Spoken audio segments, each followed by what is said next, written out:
Bienvenue sur ma chaîne Titi Technique. Aujourd'hui, nous allons parler de programmation tableau de contrôle chaudière Atlantique Naema 25 micro. Tout ça animé par Thierry le bricoleur. Et maintenant, vidéo. Salut mes petits clous, j'espère que vous allez bien. Aujourd'hui, je vais vous montrer comment programmer le tableau qui se trouve sur une chaudière Atlantique Naema 25 micro.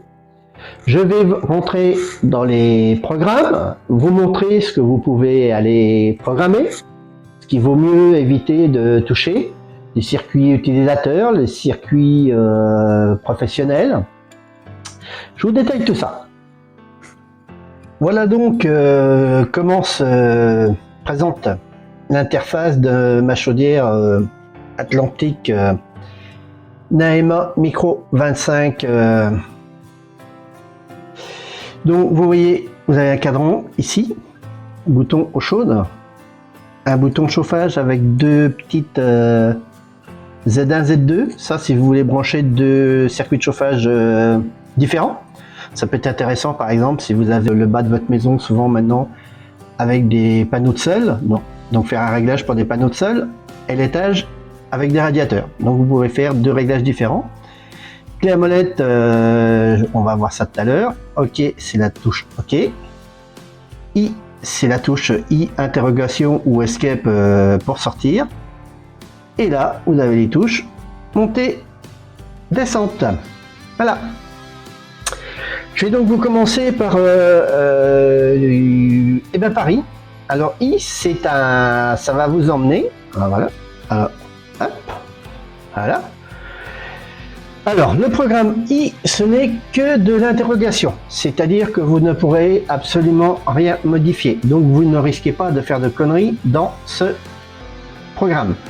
Disons que ça vous permet de voir quelque chose. Donc là, on voit qu'on est dans le numéro 1. Donc le numéro 1, c'est ma pression hydraulique, donc les 1 bar 2 qu'on voit sur ma chaudière qui est affichée. Donc si on veut changer de programme, hop, j'ai été un petit peu trop vite. Le numéro 2, c'est l'heure minute, donc vous voyez, il est 13h54.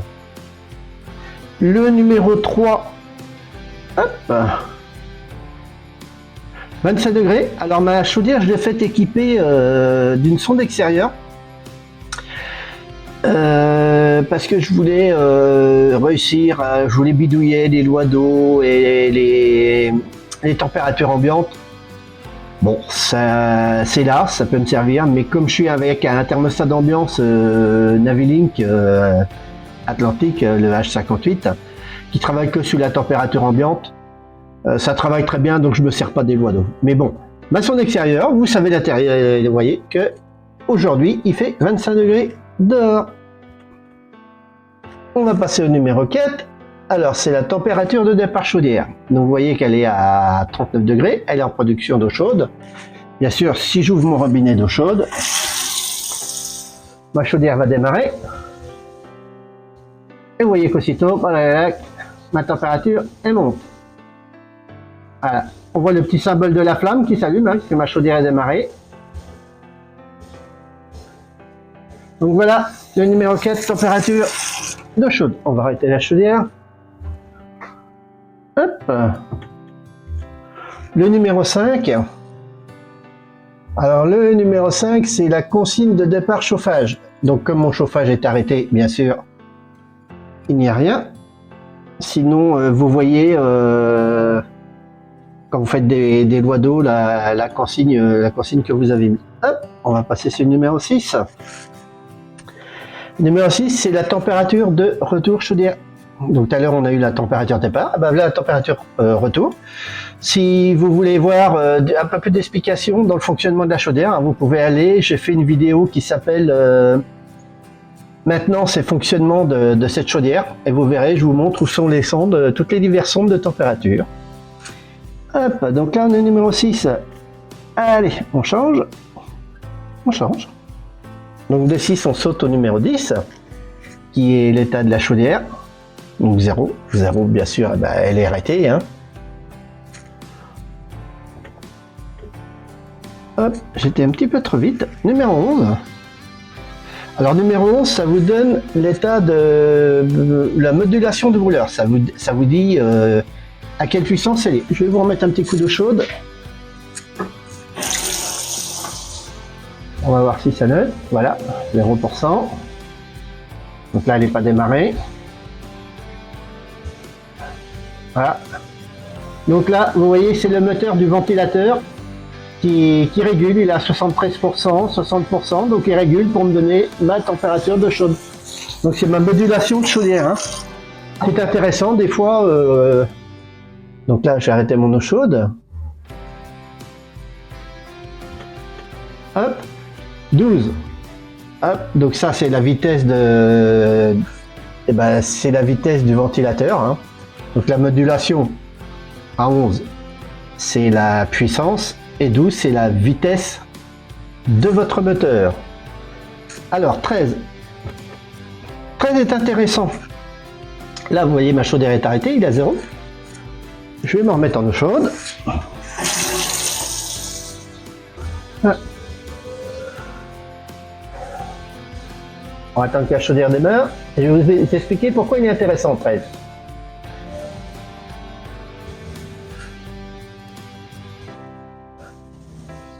Voilà. Donc là ma chaudière régule. 13 c'est la. Je vous ai regardé toujours dans ma vidéo d'entretien de chaudière, je vous parle d'une sonde de ionisation qui est une sécurité de chaudière. Et cette sonde de ionisation, ça vous fait un petit bout de ferraille rond qui, à la chaleur, fournit du courant. Comme là, vous voyez, j'ai 19 microampères, 19-20. Je suis à peu près à 50% de régulation de ma chaudière. Donc, si vous n'avez pas, si votre chaudière, vous voyez un jour que vous essayez de la démarrer et que vous n'avez pas d'ionisation, c'est que vous êtes de toute manière, il sera en sécurité, votre brûleur. Mais si la ionisation ne s'allume pas à l'allumage, c'est que vous n'avez pas de flamme. Alors, deux choses. Vous avez un problème dans votre réglage air-gaz, ou c'est votre sonde de ionisation qui est morte. J'ai arrêté l'eau chaude. Voilà. Donc là, on va voir. Bien sûr, je suis ressorti. Alors, si vous êtes à bout de temps sans... Si vous êtes à bout de temps sans pianoter, vous revenez automatiquement à votre programme. On était au courant d'ionisation. Donc 13. Voilà. Oui, donc cette sonde de ionisation, vous trouvez ça partout, c'est la sécurité principale de votre brûleur. Hein. Donc c'est lui qui vous dit vraiment il y a du feu ou il n'y a pas de feu. Et par contre, petite combine, notez, un jour que vous avez du chauffage, notez la puissance maxi de votre sonde de ionisation quand votre chaudière est à fond. Quand votre chaudière au mini, notez votre sonde le courant que vous avez sur votre sonde de ionisation. Et ça vous donne une petite idée du réglage de votre chaudière, de pourcentage air-gaz. C'est-à-dire que quand vous modifiez ça, le courant d'ionisation, il varie. Donc quand votre chaudière est bien réglée, vous savez, alors c'est une combine, c'est pas un réglage. Hein. Mais si vous voyez que votre courant d'ionisation, votre chaudière à fond, est pareil que ce que vous avez noté, vous pouvez dire que votre chaudière est pas trop mal réglée, au maxi, au mini. Voilà. Ce qu'il y avait à dire sur la sonde de ionisation. Bon, l'état du brûleur, bien sûr. 14. Bah oui, il est en fonction. Et ça, 15, c'est les températures de fumée. Donc vous avez une sonde aussi dans les sorties de fumée. Et votre chaudière vous contrôle aussi les températures de fumée. Donc elle peut vous faire des défauts aussi. Alors là, nous voilà dans le Z1, ce que je vous montrais tout à l'heure. Vous voyez, il y a un petit symbole de radiateur. Donc le 21. Donc, alors attendez. Vous avez, comme je vous l'ai montré tout à l'heure, vous pouvez faire 2 circuits de chauffage avec des lois d'eau. C'est un mode professionnel. Si, comme je vous disais, si vous voulez faire par exemple un plancher chauffant et un radiateur, je vais appuyer dessus, je vais revenir sur la 15, voilà, parce que sinon il va s'en aller. Donc vous êtes sur Z1, donc ça vous donne, on est toujours que dans des indications. Consigne de départ du circuit, bien sûr, il n'y a rien puisque je n'ai pas de chauffage en route. 22, l'état du circuit, bien sûr. Alors, liste des états. Vous avez une petite liste des états. Chauffage, valeur. Alors, attendez, je suis en train de chercher. Tac. Alors, valeur, état brûleur, valeur, état... Ah voilà, 4. Alors, sonde d'ambiance, Navilink, donc vous voyez, me dit 4. Je vais vous montrer le petit tableau. Je l'ai là. Voilà, c'est ce que je suis en train de vous dire, hein, de toute façon. Donc vous voyez ici que je suis en 4. Je suis un circuit chauffage 1 ou 2, en 4. Donc, sonde d'ambiance, Navilink H15, H55, H58. Donc je suis en Navilink H58. Le 22 me dit bien 4 que je suis avec mon Navilink H58. Donc c'est bon. Mon thermostat d'ambiance. Et température d'ambiance de zone, eh ben 21,7, c'est ce que doit me donner mon... C'est la température qu'il doit faire dans ma maison, puisque le circuit de chauffage 1, c'est là-dessus qu'est branché mon thermostat d'ambiance. Alors, nous voilà sur le circuit eau chaude, 30, température d'eau chaude, donc là c'est la température de l'eau qui sort, hein. C'est pas une consigne, c'est une température réelle. La consigne, on va la voir, 31. Alors 31, 50 degrés. Moi j'ai réglé 50 degrés mon eau chaude. C'est pas la peine de faire de l'eau chaude. Vous avez des gens qui ont des ballons électriques avec des résistances qui sont à... Vous avez des ballons qui tournent à 70 degrés. Je trouve ça complètement idiot. 50 degrés, vous avez de l'eau qui est chaude, qui vous permet de bien dégraisser. Quand vous prenez une douche, vous êtes obligé de rajouter de l'eau froide. Ne descendez pas en dessous de 50 degrés, tout simplement à cause de la Légionnelle. La Légionnelle, c'est une bactérie qui se promène dans l'eau. Alors là, on est dans l'eau chaude, hein, bien évidemment. Donc cette bactérie est tuée à partir entre 45 et 50 degrés. Donc vous êtes sûr, à partir de 50 degrés, de ne pas avoir de Légionnelle. Si vraiment vous avez un doute là-dessus, un jour, vous mettez votre chaude ici à 60 degrés, vous faites tourner votre chaudière avec de l'eau chaude à 60 degrés, vous êtes sûr que la Légionnelle, elle sera morte. Ça se combat comme ça. Bon, 50 degrés, c'est très bien, vous n'aurez pas de légio. Et ça vous donne pas de l'eau hyper bouillante, mais ça vous donne de l'eau chaude. Ça sert à rien. Plus vous montez, et plus vous consommerez de gaz. Ne l'oubliez pas. Et 32, le débit de soutirage d'eau. Alors, c'est la petite sonde de débit. Alors attendez, on va regarder, on va ouvrir l'eau chaude.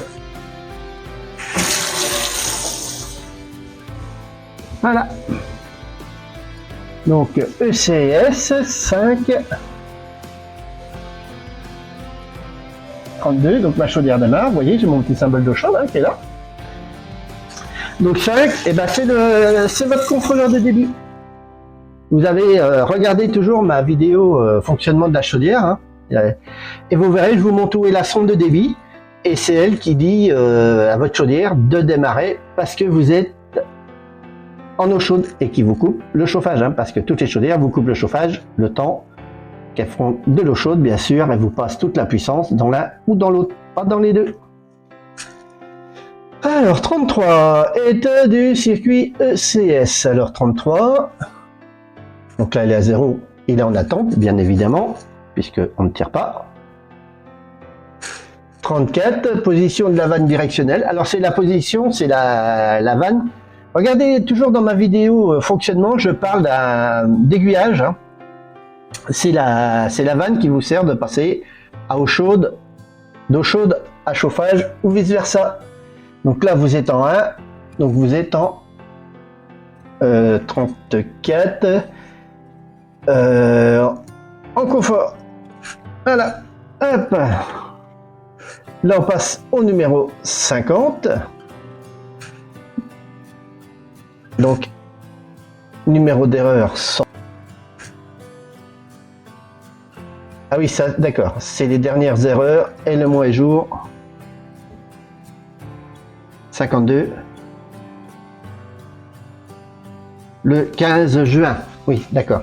C'est les, comment dire? C'est un compteur qui vous dit l'erreur que vous avez eue et la date. Un défaut. Si vous avez un défaut, il vous dit le défaut que c'est et il vous dit le jour et la date du défaut. Bon, la date, on s'en fout. Ce qui est intéressant, c'est de savoir sans voir à quoi correspond. C'est un défaut que j'ai dû avoir à un moment et quand j'ai fait mon ramenage. Alors, 52, on va passer. Hop, on a sauté une case. 60, et ben 60, c'est des indications. Hein. Alors, consommation d'énergie ce mois-ci, 4 kW.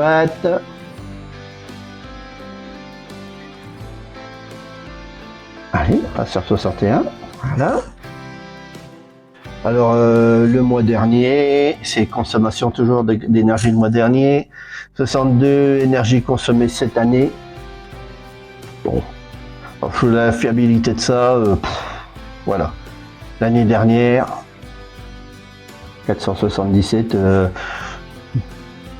ça vous gêne en rien, ça vous donne, c'est des indications pour l'eau chaude. Alors, consommation d'énergie pour l'eau chaude.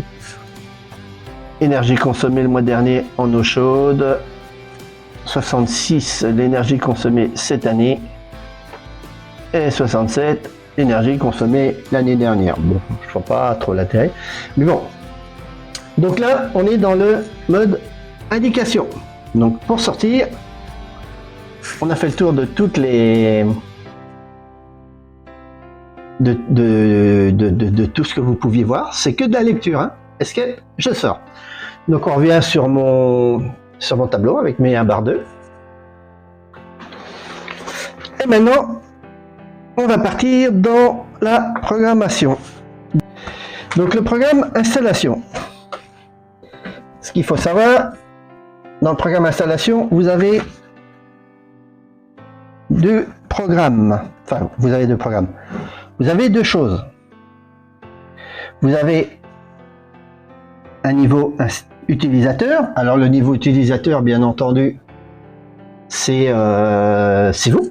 Hein, ce que vous pouvez régler ou modifier. Bon, bien souvent, c'est des températures, des lois d'eau, comme sur un thermostat d'ambiance. Vous ne pouvez pas aller plus loin. Et vous avez une programmation qui s'appelle installateur. Alors la programmation installateur, c'est un petit peu plus shadé, un petit peu plus compliqué. Ça, c'est votre professionnel qui vous la met quand il vous fait la mise en service. Mais bon, je vais vous le montrer. De toute manière, que vous soyez en installateur, quand vous êtes sur la programmation installateur, c'est ce que vous voyez en utilisateur. Je vous montre. Un appui bref sur la clé molette. Voilà. Donc là, nous voilà dans le numéro 1, donc dans le programme numéro 1. Donc dans vos programmes, que ce soit utilisateur, installateur, de toute manière vous voyez la même chose, sauf que l'utilisateur vous ne pouvez pas modifier, l'installateur vous pouvez modifier. On est dans le programme 1 qui est les heures et les minutes. Les heures et les minutes, vous faites OK. Voilà, si vous voulez changer votre heure, 15. Bon, vous voyez que là il est 14h10 et vous faites OK. Le disque clignote, vous le modifiez ici si vous le voulez et vous faites OK. Voilà pour le programme 1. Programme 2. Alors programme 2, le mois, le jour. On est donc le 19 juin. Le mois est à gauche, le jour à droite. Le programme 3, l'année. Nous sommes bien en 2023. Sur la programmation, vous voyez que là, on part directement au programme 7. Alors, 7 modes de chauffage. Si vous voulez mettre en... Si vous mettez 0, vous êtes en stand-by. Stand-by en arrêt, quoi. Si vous mettez 3, vous êtes en marche. Si vous mettez en 4, vous êtes sur la programmation de votre circuit de chauffage. Comme moi je marche avec mon régulateur, mon thermostat d'ambiance qui est dans la maison. Donc je suis en marche, j'ai pas besoin d'aller de faire de programmation puisque c'est mon thermostat d'ambiance qui me règle tout. Donc voilà, donc là on saute au numéro 25 qui est Alors, sélection de jours de semaine. Si vous voulez faire un réglage de, par exemple, sur votre chaude, couper l'eau chaude à certains moments directement, vous pouvez le faire. Donc, 1 c'est lundi, 2 mardi, 3, 4, 5, 6, 7.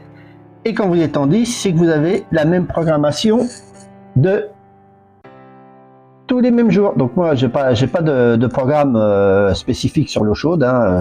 Ma chaudière allume, elle fait de l'eau chaude. Mais il y en a qui font ça, qui vous mettent de l'eau chaude que dans les heures.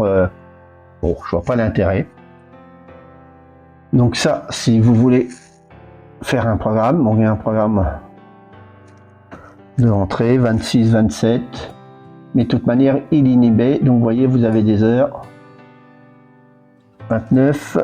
Tout ça, c'est les jours sélectionnés et les heures si vous voulez faire de la programmation d'eau chaude. J'ai un compte Hotmail qui se trouve dans la description. Si vous avez des remarques ou des questions, n'hésitez pas et je vous répondrai. Vous pouvez me suivre sur mes réseaux sociaux qui se trouvent aussi dans la description.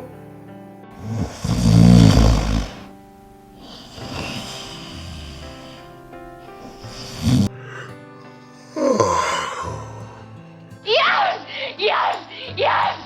5, 4, 3, 2. 51.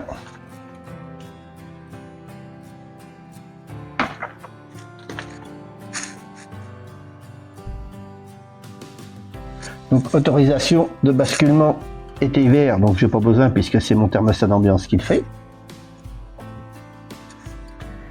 52. Alors 52 il est à 17 degrés. À 17 degrés extérieur, ma chaudière coupe le chauffage. C'est pour ça que la sonde extérieure est intéressante à voir. Parce que plutôt que d'avoir un thermostat d'ambiance qui vous régule la maison, dès qu'il fait 17 dehors, et la chaudière, elle vous coupe le chauffage. 54, correction sonde extérieure.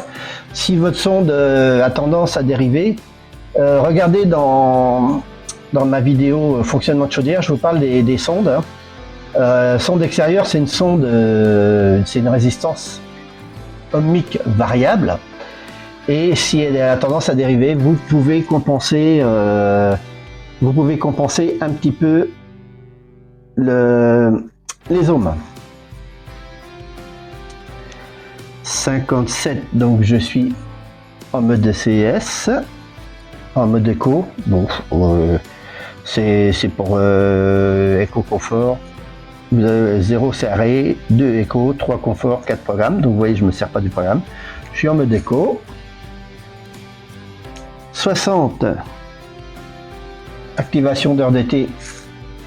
Il est désactivé, je m'en fous parce que je marche avec l'horloge de mon thermostat d'ambiance. 71, alors Atlantic Smart Adapt Zone. Donc il est désactivé. Ça c'est suivant ce que vous avez comme thermostat d'ambiance. Donc si vous mettez désactivé, désactivé, c'est que vous êtes en thermostat d'ambiance. Si vous êtes en 1, c'est que vous marchez avec le régulateur pour le chauffage. Enfin, celui-ci, bien sûr. Alors, 62, on revient là. On revient. Donc là, on était dans le mode, donc, escape pour sortir. Voilà.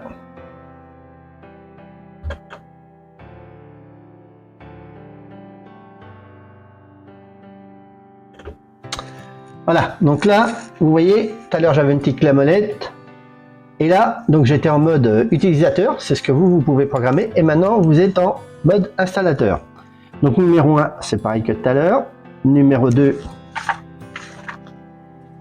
le jour, le mois, c'est pareil que tout à l'heure. Bon, numéro 3, l'année. Voilà.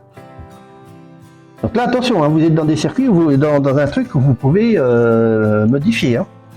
Donc là, c'est la configuration des deux circuits de chauffage. Donc c'est ce que je vous disais. Si vous voulez mettre Si vous voulez mettre un circuit de chauffage par exemple de radiateur qui soit commandé par la chaudière, puis par un thermostat d'ambiance. Donc ici il est sur un circuit de chauffage. Donc là je travaille sur le 1. Vous voyez, ça c'est des machins qu'on n'avait pas tout à l'heure. Hein. 5 c'est l'option Riveo. Alors ça j'ai jamais trop su ce que c'était. Moi je l'ai désactivé. 6 c'est votre type de gaz. Donc là je suis en 0, je suis en gaz naturel, gaz de ville bien sûr. Vous pouvez la faire tourner au propane si vous la mettez un propane, hein. C'est pas les mêmes réglages. Hein. 7 7 la mode chauffage, donc c'est le mode chauffage de votre premier circuit c'est le mode marche arrêt de votre premier circuit de chauffage, donc il est bien en 3. Le circuit numéro 2 il est désactivé. 9 version du logiciel, ça 14001, ça c'est interne, vous ne pouvez pas le modifier. Là il nous emmène carrément au numéro 25. Donc qui est la présélection, c'est ce qu'on a vu tout à l'heure, c'est pareil que dans le mode utilisateur. 26, c'est tous vos programmes horaires si vous voulez faire la programmer de l'eau chaude. 29, voilà. Là, on part à 30. Alors attendez, j'espère que je n'ai pas sauté de ligne. 29, on part à 32. 32, c'est la température maximum. 32, consigne de départ maxi chauffage. C'est la température de départ que donnera ma chaudière sur le circuit de chauffage. Même si mon thermostat d'ambiance me demande d'aller à fond, de toute manière, quand ma chaudière sera à 50 degrés, elle va se mettre à réguler ou s'arrêter. Mais elle ne dépassera pas 50 degrés. C'est-à-dire que sur les anciennes chaudières, quand vous démarriez, vos chaudières étaient à 70 et vous aviez 70 à radiateur. Le maximum que je puisse avoir ici, c'est 50 degrés. C'est largement suffisant ici dans le coin où on est. Hein, si vous prenez du chauffage en loi d'eau, vous faites du 50 degrés par 0 ou moins 2. C'est pas les températures qu'on a ici. Donc, c'est bon. Alors attendez, parce que là, hop, 32, on a sauté à 35. Donc là, je suis en mode radiateur. Si vous mettez sur 1, c'est du plancher chauffant. Donc là, si vous voulez faire de la régulation. 36, économie saison, mi-saison zone. Je fais mi à 0. Je n'ai pas besoin. Et là, il nous emmène au numéro 50. Niveau de fonctionnement du circulateur. Il faut savoir que le circulateur, c'est la pompe de votre chaudière. Vous n'avez pas besoin du même débit dans votre pompe si vous avez une petite maison. Plutôt si vous avez 5 radiateurs derrière à pousser avec votre pompe que si vous en avez 10. Donc c'est une petite chaudière qui fait un peu plus qui fait 23 kg. Donc 23 kg, vous n'avez pas gros de radiateur, j'ai pas beaucoup de radiateurs. Donc là, moi je suis en 1, c'est-à-dire que ma pompe est réglée au mini, c'est-à-dire c'est le débit d'eau qui passe que j'envoie dans mon radiateur. C'est l'eau qui circule. Donc si vos radiateurs chauffent pas assez, eh ben vous voyez que ça chauffe pas jusqu'en bas, que vous avez du mal à circuler. Il y a deux choses, où il faut équilibrer vos radiateurs, 9 fois sur 10 c'est la solution. Si vraiment vous êtes trop court en débit, et ben vous passez en vitesse 2, voilà tout simplement, sur votre circulateur. Alors l'autorisation de basculement, ça on l'a vu tout à l'heure. Changement d'état, ça on l'a vu tout à l'heure. 54, tout ça, on a vu tout à l'heure. 55, 56. Ma consigne maximum. Alors, ma consigne maximum d'eau chaude, ça c'est intéressant, c'est-à-dire que je ne pourrais pas faire d'eau chaude supérieure à 60 degrés. Vous avez vu, ma chaudière régulera me fera de l'eau chaude à 50 degrés, elle va réguler sur les 50 degrés. Mais si vraiment elle avait tendance à monter un petit peu, et ben à 60 degrés, votre chaudière s'arrêtera. 57, donc le mode eau chaude, donc je suis en éco. 60, ça on l'a vu tout à l'heure. 71, la fonction atlantique désactivée, on l'a vu tout à l'heure. Alors, 90, fonction ramonage. Alors ça c'est intéressant, parce que c'est quand vous avez nettoyé votre chaudière, et ben vous pouvez la faire démarrer à fond. C'est-à-dire que là, si vous mettez, si votre chaudière, si je me mets par exemple, donc là il est arrêté, est-ce que je vais pouvoir modifier? Je sais pas. Je suis comme vous. 50%. Bon là, je suis à 50%. Si je me mets à 100%, que je démarre ma chaudière, elle va partir, elle va rester à 100%. Faites pas ça avec de l'eau chaude, bien entendu. Parce que voilà, vous voyez, j'ai fait OK. Et là, ma chaudière elle va partir à 50%. Voilà. Donc, comme je suis en eau chaude, je vais pas m'amuser à faire ça. Mais le truc, c'est que quand vous avez fini votre ramonage, si vous voulez voir via votre sonde de ionisation, je vous en ai parlé tout à l'heure, si votre sonde correspond à peu près à votre flamme, et ben vous faites démarrer manuellement votre chaudière à 100%. Alors là, il faut que votre chauffage tourne, bien sûr, pour évacuer les calories, sinon votre chaudière va monter vite fait. Et vous pouvez voir si votre sonde de ionisation est bonne. Et après, vous la descendez en petit débit et vous mettez votre chaudière quand elle est en petit débit. Et ben là, vous voyez votre ionisation en petit débit. Ça vous dit en petit débit si votre chaudière est bien réglée. N'oubliez pas que ce genre de chaudière se règle en petit débit et en grand débit. Vous n'avez pas de réglage intermédiaire, hein, c'est du linéaire. Hop, hop. Donc 90, hop. 91, positionnement de la vanne directionnelle pour le réglage de combustion. Donc là, vous voyez, je suis en 0, vous êtes en mode chauffage. Si vous mettez en 1, vous passez en eau chaude. Si vous voulez faire si vous voulez mettre votre chaudière à fond, bien sûr, il faut vous mettre en circuit chauffage, hein, parce qu'en eau chaude, votre chaudière va monter vite fait. Donc je suis à 0, je suis en 1. 92. Mode manuel directionnel. Alors ça, c'est pour votre fameuse, ce que j'appelle l'aiguillage. C'est votre fameuse vanne 23 voies qui vous passe d'eau chaude à chauffage. Vous pouvez ici la forcer, la mettre à 50%, la mettre à 100%, ça vous permet de voir si elle marche. Laissez passer en manuel bien entendu, parce que vous aurez le chauffage et l'eau chaude en même temps. Si vous mettez par exemple à la moitié, et votre chaudière va tourner vachement plus, parce que évidemment elle verra les deux. Donc 92. Donc tout ça c'est des tests après ramonage, hein. Donc ça c'est la séquence de purge. Quand votre chaudière démarre, elle fait tout un tas de marche, arrêt. Tout ça, c'est pour faire, comme vous arrêtez et que vous remettez la pompe en route, votre circulateur, ça a tendance à faire remonter les bulles et c'est pour les purges. Donc, comme vous avez un purgeur sur la pompe, ça vous permet de virer l'air. Hop. 96, réinitialisation en configuration d'usine. Alors, si vous mettez un, vous avez perdu tous vos réglages. 97, vitesse circulateur en mode test. Bon, vous le mettez à 100%, bien sûr. Ça, c'est quand vous faites des tests, vous mettez votre pompe en vitesse 3 à fond. Et 99, fonction réglage de combustion. Alors, si vous mettez un, vous avez la vitesse mini. Si vous mettez en 2, vitesse du ventilateur en mini, en vitesse 1, vitesse du ventilateur mini en chauffage. En 2, vous êtes en vitesse du ventilateur si vous êtes en eau chaude.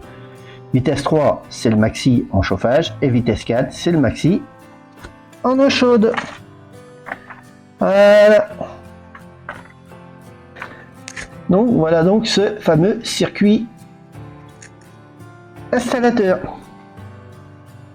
Alors il y a quelques fonctions qu'on ne peut pas aller voir parce que mon chauffage est arrêté. Je vais quand même vous en parler. C'est le 33. Bon, on va laisser sortir toute seule. C'est le 33, c'est l'influence de la température d'ambiante.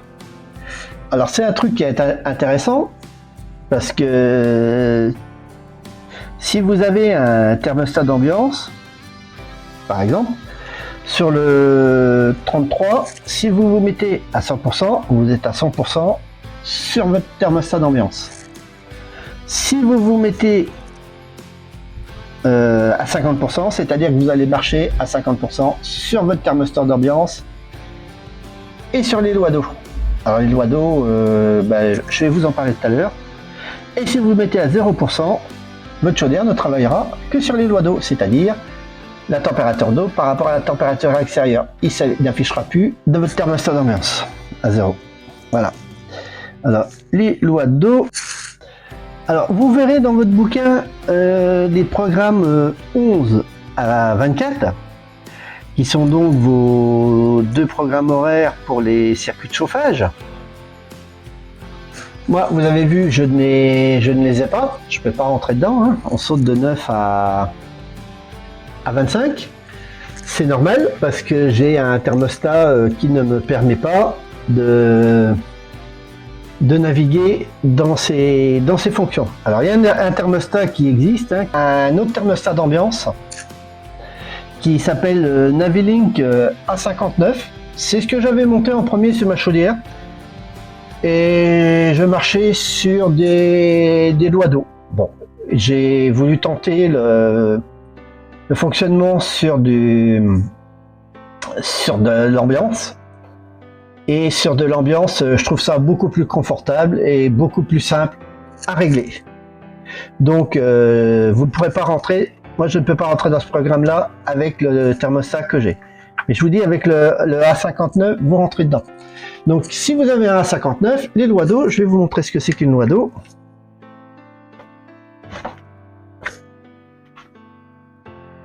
Voilà. Donc, pour info, je vais vous montrer ce que c'est qu'une loi d'eau. Donc quand vous travaillez donc avec le Navilink, hein, le A59, vous avez ici, vous voyez, des températures extérieures, et ici, des températures d'eau, c'est l'eau de votre chaudière.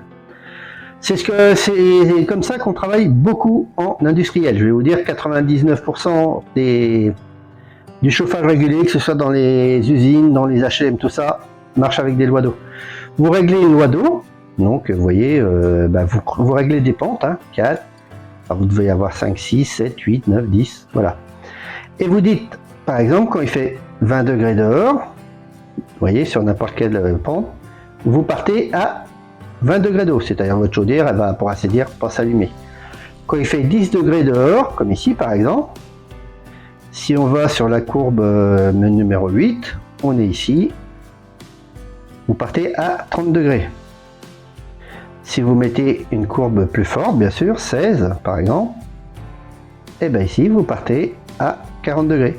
40 par 10, c'est ce que vous partez en moyenne dans les HLM qui sont hyper mal isolés. Hein. Et après, votre régulation d'eau, elle se fait toute seule, suivant la température extérieure. Donc votre température extérieure bouge et votre température d'eau essuie. Alors c'est pas mal comme truc, comme système, mais c'est un petit inconvénient, c'est déjà il faut que vous trouviez quelle courbe corresponde à votre maison. Donc c'est à vous de pianoter de temps en temps jusqu'à ce que vous ayez la température, si vous voulez 20 degrés par exemple, trouvez la loi d'eau ici, la courbe qui vous permettra d'avoir 20 degrés. Le problème c'est que s'il pleut, s'il y a du vent,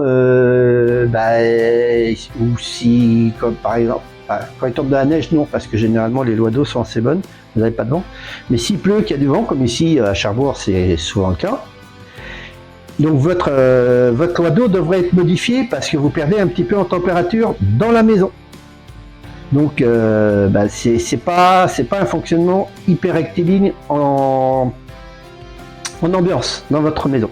C'est pour ça que j'ai préféré marcher avec le thermostat d'ambiance, parce que le thermostat d'ambiance, même s'il y a du vent, même s'il pleut, si ça varie un petit peu, à dire entre guillemets, la constance de votre maison, de votre bâtiment, et ben le thermostat d'ambiance, lui, va compenser ces différences. Voilà, en gros, ce qu'est une loi d'eau. Bon, la loi d'eau, ça marche bien, hein. Mon enchaîne chaudière, j'avais mis une 23 voies avec un petit régulateur que j'avais rajouté, et il travaillait sur une loi d'eau. J'ai chauffé ma maison les premières années comme ça, hein. Bon, ça marche très bien.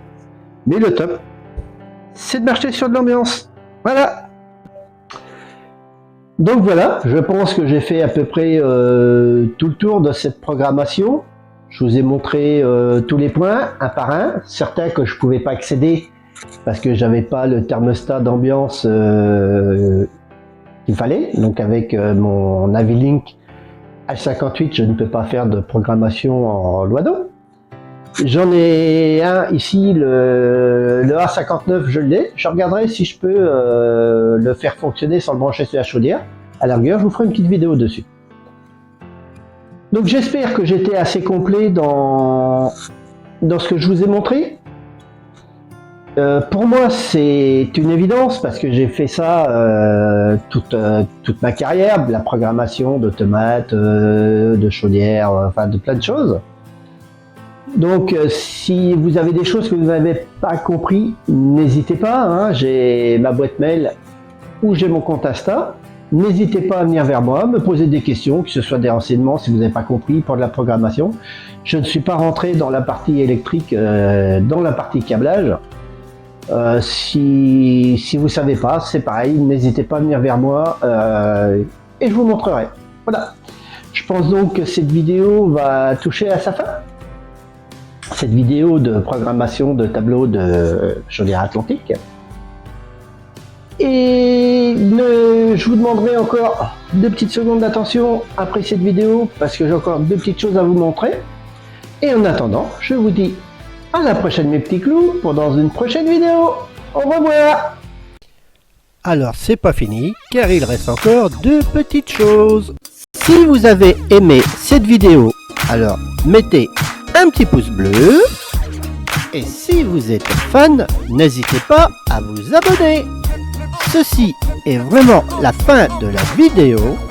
J'espère qu'elle vous aura plu et qu'elle vous aura aidé. Et je vous dis à bientôt mes petits clous pour dans une prochaine vidéo.